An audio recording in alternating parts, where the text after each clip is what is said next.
चलो दोस्तों, आज हम आप लोग का साइंस का क्लास लेंगे कि फिजिक्स में पेंडिंग रह गया दूसरा चैप्टर, तो उसको भी थोड़ा सा आगे बढ़ाइए। तो आज जानेंगे प्रकाश के अपवर्तन के नियम। दोस्तों, प्रकाश के अपवर्तन के बारे में हम आप लोग को बताए थे। यदि आपसे कोई पूछे प्रकाश का अपवर्तन किसे कहते हैं, तो ये बात दिमाग में रखिए कि प्रकाश के अपवर्तन के लिए दो माध्यम चाहिए दोस्तों, ठीक ना। एक सघन माध्यम चाहिए और एक विरल माध्यम चाहिए। मतलब बिना दो माध्यम के प्रकाश का अपवर्तन दोस्तों संभव नहीं हो पाता है। मतलब कोई भी प्रकाश हो, जब तक प्रकाश माध्यम चेंज नहीं करेगा तब तक वो प्रकाश का अपवर्तन नहीं कहलाएगा। मतलब कि प्रकाश के अपवर्तन के लिए आवश्यक है कि माध्यम में बदलाव हो, माध्यम में चेंजिंग हो, अर्थात प्रकाश एक माध्यम से दूसरे माध्यम में जाए।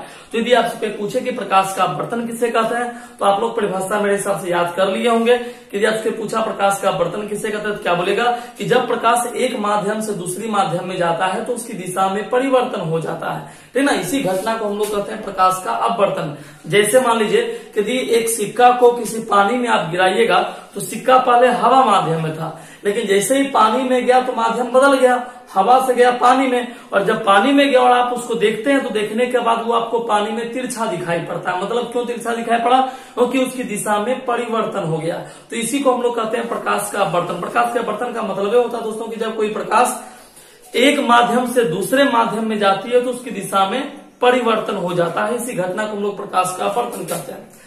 इसमें हम आप लोग को एक छोटा सा परिभाषा और बताए थे अपवर्तनांक का, जिसको इंग्लिश में हम लोग कहते हैं दोस्तों इंडेक्स, है ना।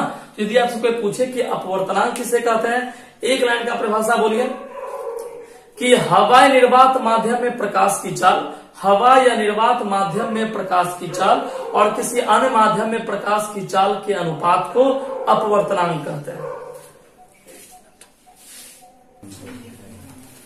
यदि आपसे पूछो दोस्तों अपवर्तनांक किसे कहते हैं, सीधा परिभाषा बोलो कि हवा या निर्वात माध्यम में प्रकाश की चाल और किसी अन्य माध्यम में प्रकाश की चाल के अनुपात को अपवर्तनांक कहते हैं, ठीक ना।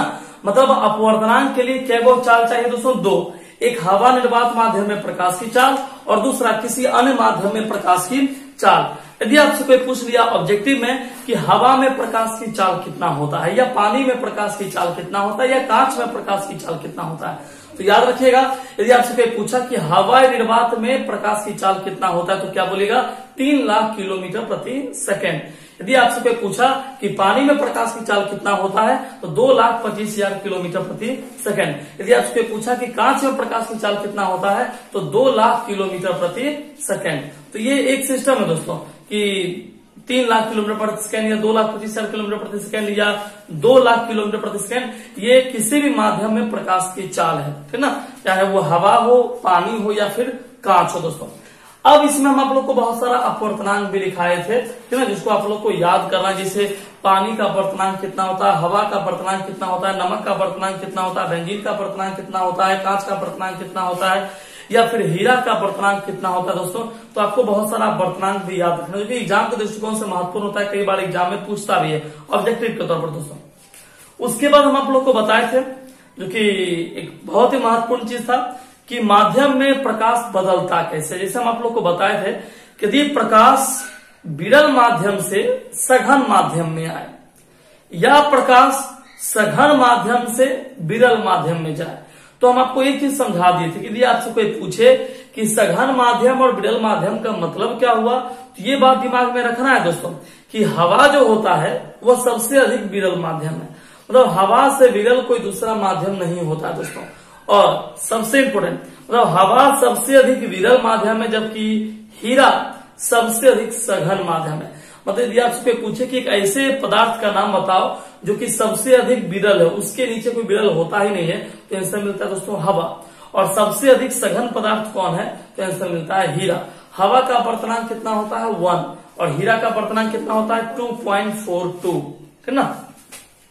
अब एक सवाल है दोस्तों कि प्रकाश के अपवर्तन के नियम कितने हैं दोस्तों। तो नियम मिलता है कि प्रकाश के अपवर्तन के 2 नियम हैं। प्रकाश के अपवर्तन के 2 नियम हैं, 2 नियम है दोस्तों। तो पहले सुन लीजिए, याद कर लीजिए, फिर हम आपको लिखाएंगे। यदि आपसे पूछा कि प्रकाश के अपवर्तन के कितने नियम है, तो आंसर बोलेगा कि प्रकाश के अपवर्तन के 2 नियम है। पहला क्या बोलोगे वो ध्यान सुनो, मतलब ये कंफर्म कर लो कि यदि आपसे कोई पूछा कि प्रकाश के अपवर्तन के कितने नियम है, तो आंसर बोलेगा 2। पहला है आपतित किरण अपवर्तित किरण और अभिलंब तीनों आपतन तल के एक ही बिंदु पर स्थित होते हैं, ठीक ना। ये पहला नियम है। मतलब यदि आपसे पूछे कि प्रकाश के अपवर्तन के कितने नियम है तो आंसर मिलता है 2। पहला नियम क्या बोलोगे? आपतित किरण, अपवर्तित किरण और अभिलंब। आपतित किरण, अपवर्तित किरण और अभिलंब तीनों एक ही बिंदु पर स्थित होते हैं। या अच्छे से बोलोगे कि तीनों आपतन तल के एक ही बिंदु पर स्थित होते हैं। तो पहला याद हो गया। यदि आपसे पूछा कि प्रकाश के अपवर्तन का पहला नियम क्या है तो क्या बोलोगे? पहला नियम बोलोगे कि आपतित किरण, अपवर्तित किरण और अभिलंब ये तीनों आपतन तल के एक ही बिंदु पर स्थित होते हैं, ठीक ना। और दूसरा नियम क्या बोलोगे?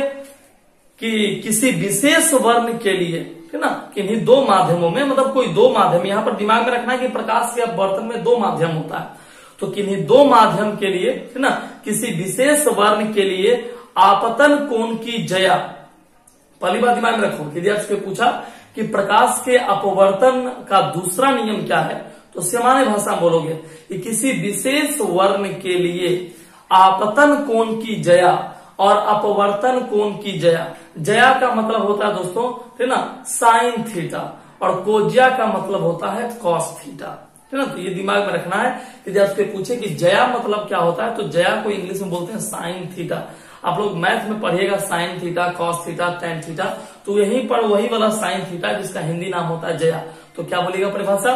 कि किसी विशेष वर्ण के लिए आपतन कोण की जया और अपवर्तन कोण की जया का अनुपात एक नियतांक होता है जिसे स्नेल का नियम कहते हैं। मतलब ये बात कंफर्म हो गया दोस्तों कि प्रकाश के अपवर्तन के दूसरे नियम को हम लोग स्नेल का नियम कहते हैं। मतलब तुमसे कोई ऐसा पूछे कि प्रकाश के अपवर्तन के दूसरे नियम को किसका नियम कहते हैं तो आंसर बोलेगा स्नेल का नियम, ठीक ना। तो यदि आपसे पूछा कि स्नेल का नियम क्या है, यदि कोई आपसे ऐसा पूछ लिया कि स्नेल्स लॉ क्या है, ठीक ना, तो बहुत सारे लोग इसको अस्नेल भी बोलते हैं। तो जैसा बोलिए स्नेल या अस्नेल, ठीक ना, अपनी भाषा में। तो यदि आपसे पूछे स्नेल्स लॉ क्या है तो सामान्य भाषा में बोलिए कि किसी विशेष वर्ण के लिए, ठीक ना, किसी भी विशेष वर्ण के लिए, ठीक ना, आपतन कोण की जया और अपवर्तन कोण की जया, क्योंकि दो कोण होता है, एक आपतन कोण होता है और एक अपवर्तन कोण होता है। तो आपतन कोण की जया और अपवर्तन कोण की जया का अनुपात, ठीक ना, जया का अनुपात, जैसे आप इसको इस रूप में लिख सकते हैं आपतन कोण की जया। तो आपतन कोण को सूचित किससे करते हैं? आई से। यदि आपसे पूछे कि आपतन कोण को किससे सूचित करते हैं तो क्या आंसर मिलता है? आई। अब जया, जया को हम लोग बोलते हैं साइन, है ना। तो आपतन कोण की जया अर्थात साइन आई। अपवर्तन कोण की जया, तो अपवर्तन कोण को सूचित किससे करते हैं? आर से, है ना। तो साइन आर। तो आपतन कोण की जया और अपवर्तन कोण की जया का अनुपात क्या कहलाता है? एक नियतांक। मान लेते हैं नियतांक n है ना, n को मान लिए एक क्या है? नियतांक है। इसी को किसका नियम कहते हैं? स्नेल का नियम, है ना। इसको इंग्लिश में स्नेल्स लॉ, ठीक है। तो यही है दोस्तों स्नेल का नियम और प्रकाश के अपवर्तन का नियम। तो आप लोग लिख लीजिए, हेडिंग मार लीजिए, प्रकाश के अपवर्तन के नियम देकर डैश दीजिए।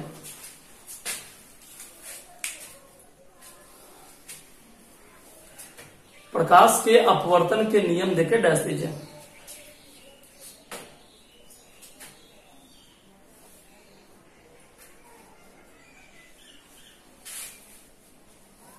दे दिए।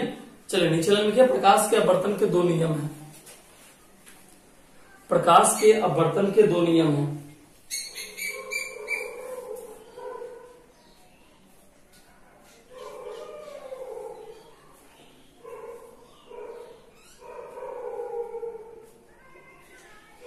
नंबर 1, आपतित किरण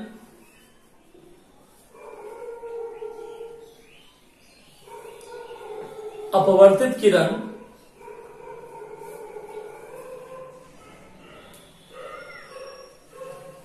और अभिलंब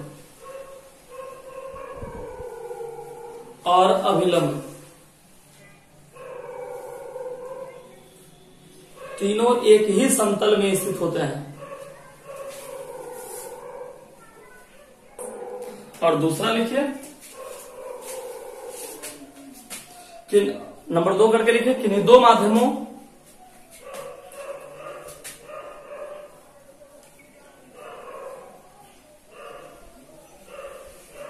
और प्रकाश के किसी विशेष वर्ण के लिए प्रकाश के किसी विशेष वर्ण के लिए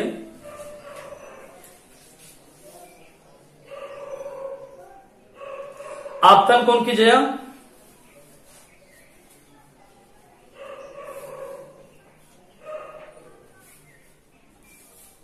और अपवर्तन कोण की जया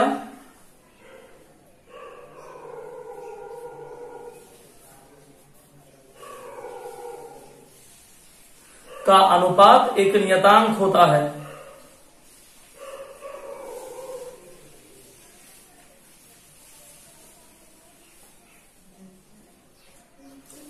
का अनुपात एक नियतांक होता है।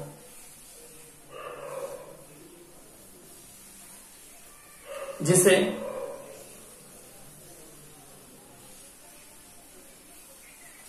स्नेल का नियम कहते हैं।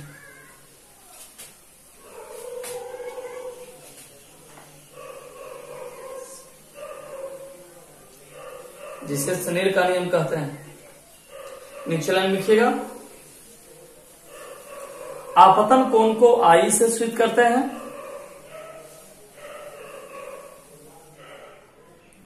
आपतन कोण को आई से सूचित करते हैं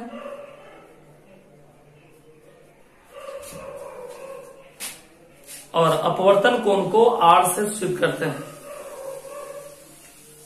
और अपवर्तन कोण को आर से सूचित करते हैं।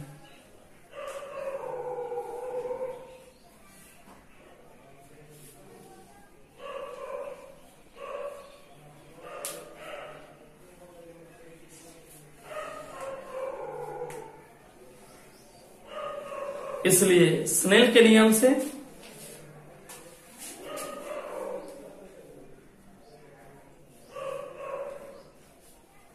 साइन आई बटे साइन आर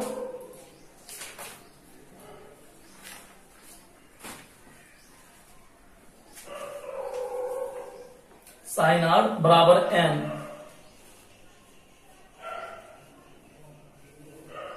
जहां एन एक नियतांक है।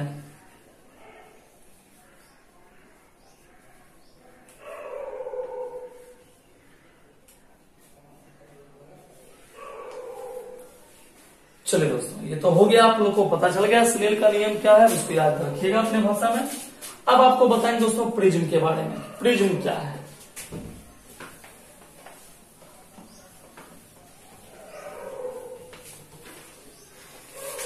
जानिए और समझिए प्रिज्म के बारे में दोस्तों।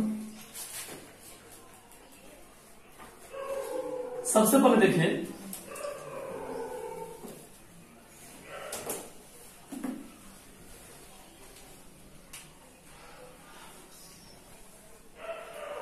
देखिए, ये जो आकृति बनाया गया दोस्तों, ये प्रिज्म की आकृति है ना। ये जो आकृति आप देख रहे हैं, ये प्रिज्म की आकृति है।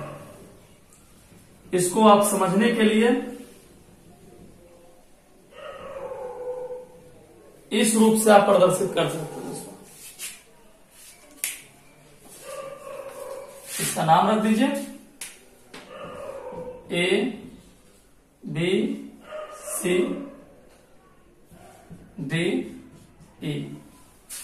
दोस्तों ये प्रिज्म है। यदि आपसे कोई पूछे कि प्रिज्म में कुल कितने सतह होते हैं, तो आंसर मिलता है दोस्तों 5। प्रिज्म में कुल 5 सतह होते हैं, जो कि आप देख भी सकते हैं, ठीक ना। अब यदि आप ऊपर में देखें, है ना, अब ऐसे मत गिनिए 1 2 3 4 5 सतह, तो बहुत सारा हो जाएगा, है ना। इस रूप में आपको नहीं गिनना है। इसका 2 सतह जो होता है दोस्तों, वो पारदर्शी होता है। ये जो आपको बताएं, सिर्फ एक आंतरिक, ये जो आप देख रहे हैं स्ट्रक्चर बिंदु बिंदु करके, ये जो आप डॉट डॉट लाइंस देख रहे हैं, ये इसका एक आंतरिक स्ट्रक्चर है दोस्तों, इंटरनल स्ट्रक्चर है, आंतरिक फिगर है इसका। ये इसका आंतरिक फिगर है।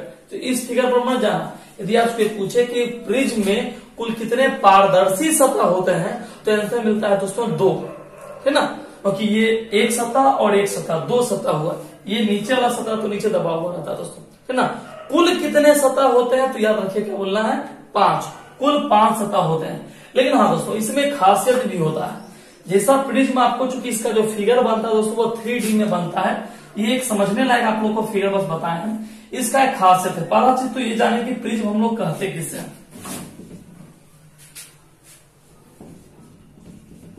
प्रिज्म हम लोग कहते किसे हैं दोस्तों?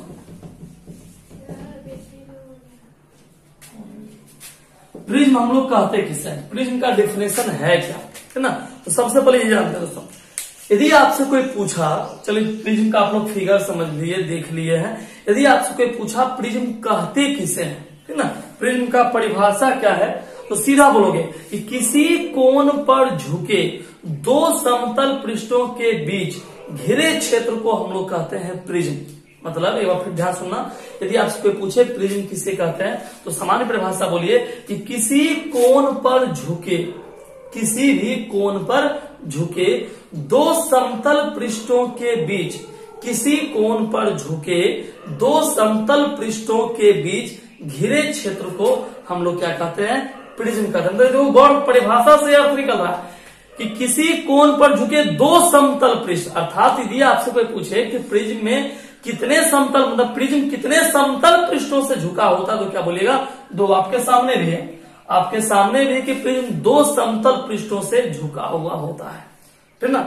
अच्छा, कहा भी जाता दोस्तों कि यदि आज प्रिज्म नहीं होता तो सबसे पहले प्रकाश को जब 7 रंगों में विभक्त किया गया था, ठीक ना? यदि आपसे कोई पूछे कि सामान्य तौर पर हम लोग जो प्रकाश को देखते हैं, लाइट देखते हैं दोस्तों, यदि आप एक प्रिज्म को लीजिए और प्रिज्म को लेने के बाद यदि आप उसको धूप में रखिए, तो रखने के बाद वो 7 रंगों में उस धूप को, उस प्रकाश की किरणों को विभक्त कर देता है दोस्तों। इसका मतलब यदि आपसे कोई पूछे कि एक ऐसे पदार्थ का नाम बताओ, एक ऐसे वस्तु का नाम बताओ जो सूर्य के प्रकाश को 7 रंगों में विभक्त कर देता है दोस्तों, तो उसका नाम क्या मिलता है? प्रिज्म। अर्थात प्रिज्म एक ऐसा पदार्थ है जो सूर्य के प्रकाश को 7 रंगों में विभक्त कर देता है, ठीक ना? तो एक चीज तो आपको याद हो गया, पहला डेफिनेशन। डेफिनेशन क्या बोलोगे? यदि आपसे पूछा प्रिज्म किससे कहते हैं, तो क्या बोलोगे? प्रिज्म का डेफिनेशन बोले किसी कोण पर झुके, ठीक ना? यदि आपसे पूछे प्रिज्म किससे कहते हैं, तो क्या बोलोगे? किसी कोण पर झुके दो समतल पृष्ठों के बीच, ठीक ना? किसी कोण पर झुके दो समतल पृष्ठों के बीच घिरे क्षेत्र को हम लोग क्या कहते हैं? प्रिज्म कहते हैं। इसमें कुल कितने परावर्तित सतह होते हैं? 2। कुल कितने सतह होते हैं? 5, ठीक ना? तो आप लोग हेडिंग लीजिए प्रिज्म, देखिए लिखाते हैं।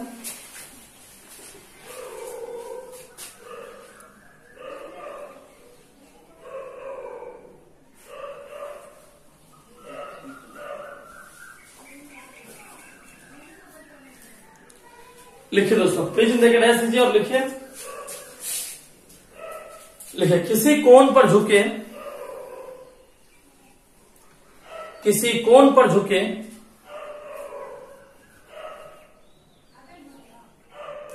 दो समतल पृष्ठों के बीच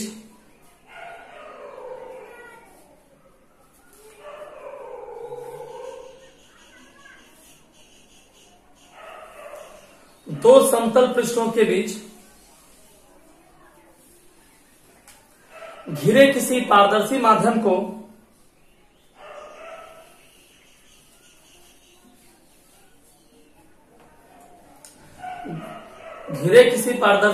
को प्रिज्म कहते हैं।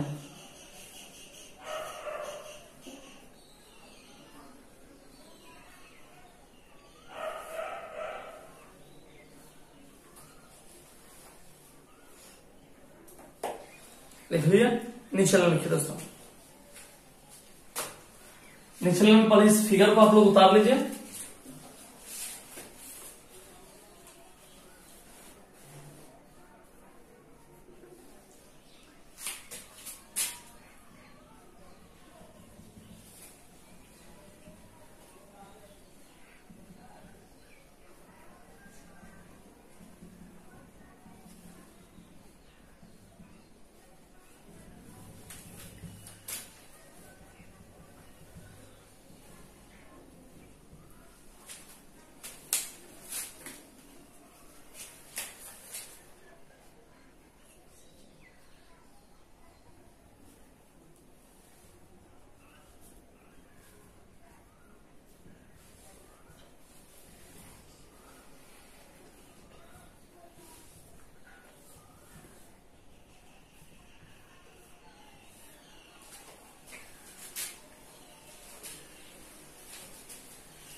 चलिए हो गया दोस्तों। अब लिखिए इस फिगर के बारे में कुछ लिखिए, आप लोग बता रहे होंगे।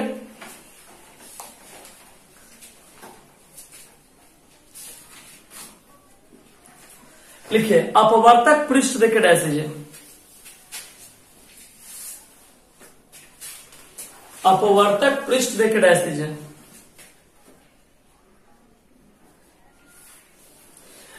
डैश लिखिए प्रकाश का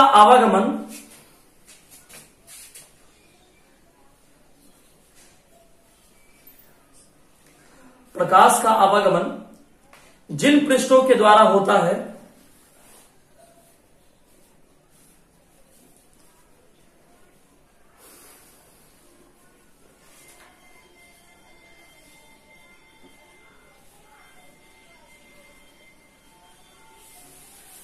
उसे अपवर्तक पृष्ठ कहते हैं।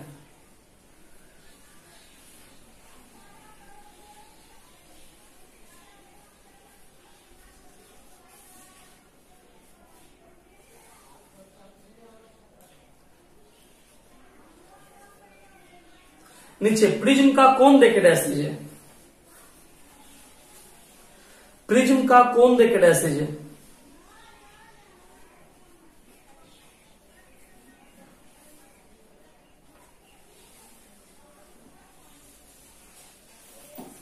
लिखिए अपवर्तक पृष्ठों के बीच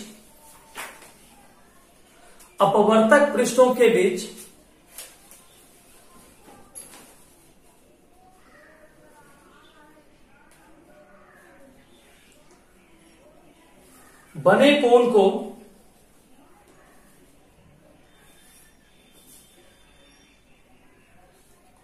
प्रिज्म कोण कहते हैं।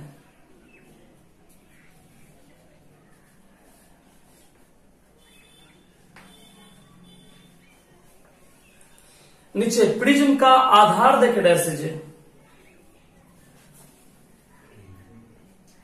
प्रिज्म का आधार देके डैश दीजिए।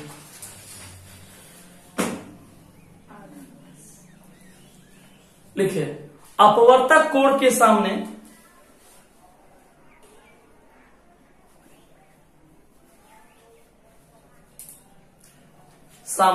वाले पृष्ठ को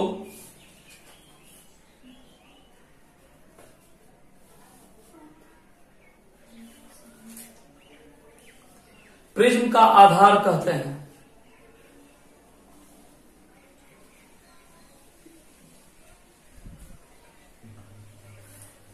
नीचे क्लास में लिखिएगा किसी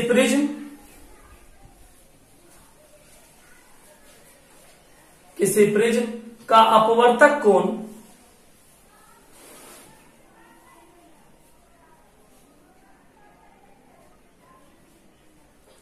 किसी प्रिज्म का अपवर्तक कोण 60 डिग्री होता है। किसी प्रिज्म का अपवर्तक कोण 60 डिग्री होता है। अगला लाइन लिखिए प्रिज्म का अपवर्तक कोण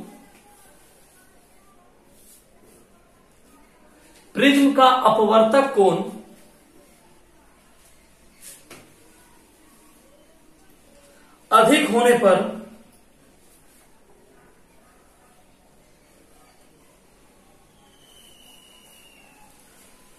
उसका विचलन कोण भी अधिक हो जाता है।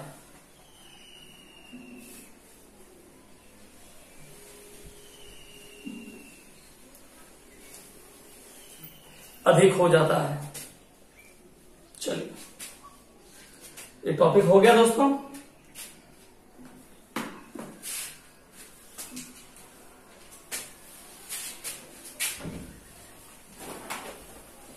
अब जानिए आपको लेकर चलते हैं हम लोग लेंस के पास।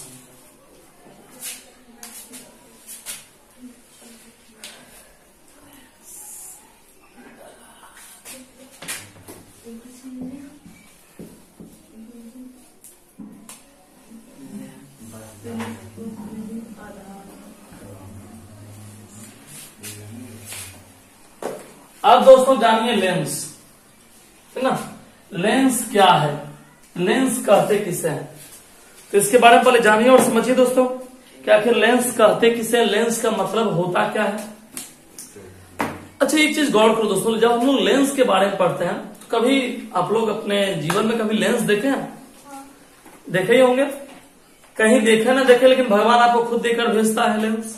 आपकी आंखों में भी लेंस है, विश्वास ना हो निकाल कर देखिएगा, है ना। कभी चम्मच लीजिए, चाकू लीजिए, आंख निकालिए, वहां से लेंस लगा के फिर आप सेट कर लीजिए। ये अपना है, किसी का तो है नहीं।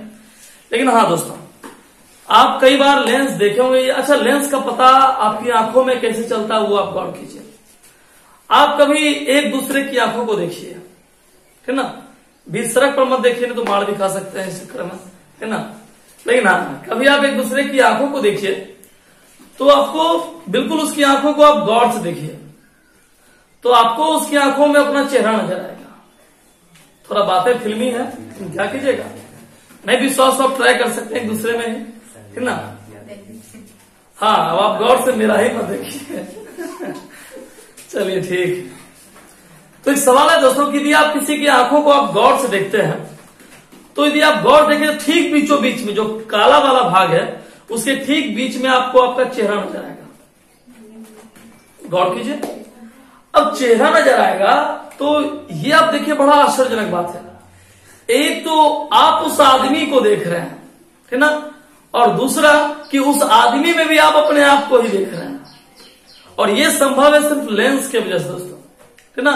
और ये सवाल है क्या कि उस आदमी, जितना भी जीव जंतु है या आदमी है जो भी है पृथ्वी पर, उसके शरीर में, उसकी आंखों में कौन सा लेंस लगा होता है। तो पहले जान तो लें कि लेंस है क्या। देखो दोस्तों, लेंस का एक सीधा परिभाषा होता है कि लेंस किसी भी ज्यामितीय सतह का वो पारदर्शी भाग होता है जिसकी मदद से हम किसी वस्तु को देख पाते हैं, है ना। मतलब ये एक दो ज्यामितीय टुकड़ा है दोस्तों, ठीक है ना। दो निश्चित ज्यामितीय टुकड़ा है जिसकी मदद से हम किसी वस्तु को देख पाते हैं। यदि हमारी आंखों में लेंस ना हो तो हर संभव हम किसी वस्तु को देख नहीं सकते हैं। हाँ, कई बार उटपटांग क्वेश्चन भी मन में आता है दोस्तों, मन में भी आता है और दूसरे के भी मन में आता है जैसे। लेकिन हाँ, ऐसा क्वेश्चन आता है कि आप किसी से डर के मारे पूछ भी नहीं सकते हैं कौन सा आदमी किस मूड में है और क्या उसका रिएक्ट करेगा, ये आपको ही पता नहीं। इससे आप किसी से पूछ लिए। अच्छा एक बात बताओ, आप आदमी यदि आपके आंख में हाथी वाला आंख घुसा दिया जाए तो बताइए आपको क्या फीलिंग आएगा। यदि आदमी ठीक मूड में है तो अच्छा ही फीलिंग आएगा, यदि गलत मूड में है तो हो सकता है आप दोनों आंख निकाल लें वहीं पर, है ना। सही बात है। अब किसी को आप ये बोलिए कि आपके आंख में हाथी का आंख फिट कर देंगे, है ना, घोड़े का आंख फिट कर देंगे, तो सुनने में भी अजीबो गरीब लगता है दोस्तों। बट हाँ, क्या वाकई में चेंजिंग कुछ आएगा क्या? किसी दूसरे जीव जंतुओं का आंख लग सकता है? तो खैर वो तो डॉक्टर ही जाने, लगाने वाले जाने, है ना, हम लोग को क्या मतलब इससे। लेकिन हाँ, पढ़ना तो है, भले हम लोग जाने सकते हैं, पढ़ जरूर सकते हैं। क्या ऐसा पॉसिबिलिटी हो पाता है? तो ऐसा होगा या नहीं होगा वो तो बात की बात है दोस्तों। लेकिन जाने की क्या वाकई में लेंस जो होता है वह मनुष्य के लिए किस प्रकार से कारगर सिद्ध होता है। जैसे दोस्तों कहा जाता है कि लेंस जनरली तौर पर दो प्रकार का होता है, एक उत्तल लेंस और एक अवतल लेंस, है ना। एक को हम लोग इंग्लिश में बोलते हैं कन्वेक्स लेंस और एक को बोलते हैं हम लोग कॉनकेव लेंस, है ना। तो कन्वेक्स लेंस और कॉनकेव लेंस अर्थात उत्तल लेंस या अवतल लेंस, लेंस हम लोग दो प्रकार के ही पढ़ते हैं, है ना। जिसे जनरली तौर पर कहा था दोस्तों कि चश्मा कभी नहीं पहनना चाहिए। ये बात आप लोग एग्री करोगे, है ना। आप लोग भी चूंकि गर्मी का मौसम है, अच्छा आजकल चश्मा जो लोग शौक के लिए लगाते हैं उनको मौसम से कोई मतलब नहीं होता, ना मौसम से मतलब होता है और ना दिन और रात से मतलब होता है। मतलब होता है कि हम लगा लें और कोई हमको देख ले, बस उनका उसी में काम चल गया, है ना। अच्छा आप देखते जो है कई बार आप सड़कों पर चले या एनीबडी तो लोग चश्मा लगाकर घूमते हैं। अच्छा उनको खुद नहीं पता है कि हम कौन सा चश्मा लगा रहे हैं और क्यों लगा रहे हैं। उनको लगता है बस थोड़ा सा मतलब है, समझ गए ना, हाँ, कि चश्मा लगा लिए हैं, सड़क पर निकल गए, कोई ना कोई देख ही लिया और देख लिया मतलब जीवन धन्य हो गया, ये जन्म तो खैर सार्थक हो गया। यदि आप चश्मा लगा लिया और कोई आप पर कमेंट कर दिया तो समझ लीजिए ये जन्म आपका सार्थक हो गया, आप सीधा मर सकते हैं आप उसी समय, इतना आप सिक्योर हो सकते हैं। लगाता ही लोग इसीलिए है। लेकिन हाँ दोस्तों, अब क्यों नहीं लगाना चाहिए वो जानो। सामान्य तौर पर जैसे आप लोग भी कई बार, हम लोग को याद है कि बचपन में हम लोग भी दुर्गा पूजा जब घूमने आते थे तो उसमें एक चश्मा आता था प्लास्टिक का, हो सकता है आप लोग भी यूज किए होंगे। तो उस प्लास्टिक के चश्मे में खासियत था, उसका शीशा जो होता था, शीशा तो नहीं होता था, फाइबर होता था, कांच, है ना। वो लाल पीला नीला काला रंग का रहे, ऊपर में वो प्लास्टिक का टोपी भी रहे, आराम से लगा लिया, आप लोग भी लगाए होंगे मेरे हिसाब से, है ना। और आराम से निकल लिए। तो अब समझ में आता है कि एक नंबर का कार्टून लगते हो। हम लोग को लगता है कि भाई सलमान खान लग रहा है, लेकिन कार्टून नंबर 1 लग रहा है। खैर वाकई में, लेकिन उसका इफेक्ट आपकी आंखों पर क्या पड़ रहा है वो समझो। लगाने का आप लगा लिए, हम लोग भी शौक के लिए लगाते हैं, ऐसा कोई बात नहीं है, लेकिन हाँ क्यों नहीं लगाना चाहिए और इफेक्ट क्या आपके आंख पर वो जानिए। वास्तविकता में दोस्तों कि हम लोग जिस चश्मे का इस्तेमाल करते हैं उसमें लेंस नहीं होता है, पहला चीज। वो सामान्य कांच है। दूसरी बात है, यदि आप लगा लिए तो लगाने के बाद होता क्या है कि धीरे धीरे आपकी आंखों पर इसका इफेक्ट पड़ने लगता है। कहा भी जाता है इस साइंस में कि कभी भी कुछ ऐसी चीजें होती जो दूसरे का इस्तेमाल नहीं करना चाहिए, जैसे दूसरे का रुमाल, दूसरे का चश्मा, है ना, ये सब और भी बहुत सारी चीजें हैं, है ना। तो ये सब चीजें जो हम लोग जनरल तौर पर यूज कर लेते हैं नहीं करना चाहिए। खासतौर पे जैसे आप किसी का चश्मा इस्तेमाल कीजिएगा, लोग मजाक मजाक में भी यूज कर लेता है, लेकिन कभी करना नहीं चाहिए, क्योंकि इससे आपको बीमारी, उसकी बीमारी, आपको जो संक्रमण बीमारी है वो आप में आ सकता है। और आंख वाली बात है ना, तो 100% डेंजर है दोस्तों। दूसरा कि आपकी आंख की रोशनी धीरे धीरे कम होती चली जाएगी, है ना। इसीलिए सामान्य तौर पर यदि पावर का चश्मा है तब तो ऑलरेडी यूज ना करें, और बिना पावर का चश्मा है तब भी यूज ना करें। जो भी चश्मा से हम लोग मार्केट में सन ग्लासेस आता है ना, तो वो सब थोड़ा सा मतलब पावर तो नहीं होता, लेकिन वो इफेक्टेड भी आपकी आंखों पर ज्यादा नहीं करता है, तो वो सबका कॉस्टली भी होता है ज्यादा। बात चश्मे का इसलिए हो कि हम लोग चश्मा इसलिए पहनने की कोशिश करते हैं क्योंकि हम लोग को लगता है लेंस है, पावर है ना, या पावर नहीं है तो आपकी आंखों पर कोई इफेक्ट नहीं पड़ेगा दोस्तों, लेकिन वास्तविकता में आपकी आंखों पर इफेक्ट पड़ जाता है, ठीक है। दूसरी बात है दोस्तों, आप कई बार देखते होंगे कि आप कोई भी कॉपी, किताब, एनीबॉडी कुछ भी आप अपनी आंखों के बिल्कुल नजदीक लाइए, है ना। जैसे कोई किताब है और आप अपनी आंखों के बिल्कुल नजदीक ले जाइए, बिल्कुल सटाइए। या अच्छा, बचपन में एक खेल खेले होंगे जरूर, है ना। हर बच्चे को, हम हर बच्चा तो नहीं बोल सकते, लेकिन हाँ देख ही लेते हैं। पुराने जमाने में, आज के आप लोग क्या करते हैं हमको पता नहीं है, लेकिन पुराने जमाने में हम लोग ऐसा क्या करते हैं कि बच्चा कहा भाई दोनों आंख खुले रखो और अपना एक उंगली जो है एकदम बिल्कुल ले जा रहा है नजदीक में, आंख के पास ले जा रहा है, कि देखते हैं आंख का पलक झपकता है कि नहीं झपकता है ना, या बिल्कुल यहाँ पे ले जा रहा है। तो उसमें आप खुद गौर कीजिए कि आपके सिर में दर्द करने लगता है। आप कभी इस बात का ट्राई कीजिए, आप दोनों आंख में बिल्कुल पलक मत गिराइए और उंगली को बिल्कुल नजदीक लाइए। जब जितना आपको लगेगा बिल्कुल आप पर, आपके मस्तिष्क पर एक प्रेशर बढ़ते जा रहा है दोस्तों। ऐसा ये सब चीजें करनी नहीं चाहिए बार बार, इससे एक साइकोलॉजिकल प्रॉब्लम आप लोग को भी हो सकता है और इस सब चीज से दूर ही रहना चाहिए।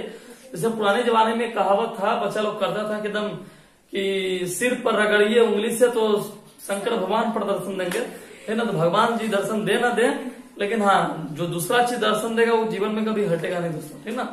तो खैर, तो कहा जाता है कि आप किसी वस्तु को अपने आंख के बिल्कुल नजदीक लाइए तो इसका इफेक्ट आपकी आंखों पर भी पड़ता है दोस्तों।